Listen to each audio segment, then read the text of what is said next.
মামুনুল হক, এই হিজরার দল, হিজরার বাচ্চারা, হিজরাত, আপনারা ওই ওয়াজ মাহফিল আপনারা প্রতিহত করবেন তাদেরকে। ওদের মধ্যে কোনো লোকের মৃত্যু হলে তুমি কখনো তার জানাজা নামাজ পড়ো না, কখনো তার কবরের পাশে তুমি দাঁড়িও না।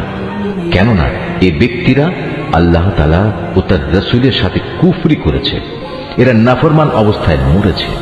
ওদের ধন সম্পদ ও সন্তান সন্ততি যেন তোমাদের কখনো বিমুগ্ধ করতে না পারে। মূলত আল্লাহ তাআলা এ সব কিছু দিয়ে তাদের দুনিয়ার জীবনে নানা ধরনের শাস্তি দিতে চান এবং তাদের প্রাণবায়ু একদিন এমন এক অবস্থায় বের হবে যখন তারা পুরোপুরি কাফের থাকবে। যখনই এমন ধরনের কোন সূরা নাজিল হয় যাতে বলা হয় তোমরা আল্লাহর উপর ঈমান আনো এবং তার রাসূলের সাথে মিলে কাফেরদের বিরুদ্ধে জিহাদ করো, তখনই তাদের বিত্তশালী ব্যক্তিরা তোমার কাছে এসে যুদ্ধে না যাওয়ার জন্য অব্যাহতি চায় এবং তারা বলে, হে নবী, আমাদের রেহাই দাও, যারা ঘরে বসে আছে তাদের সাথে আমাদেরও বসে থাকতে দাও। তারা মূলত ঘরে বসে থাকা লোকদের সাথে অবস্থান করাই পছন্দ করে নিয়েছে।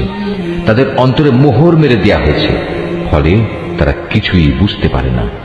কিন্তু আল্লাহর রাসূল এবং যারা তার সাথে আল্লাহ তাআলার উপর ঈমান এনেছে তারা সবাই নিজেদের জান মাল দিয়ে আল্লাহর পথে জিহাদ করেছে। অতএব এদের জন্য যাবতীয় কল্যাণ নির্দিষ্ট হয়ে আছে, আর সত্যিকার অর্থে এরাই হচ্ছে সফল কাম।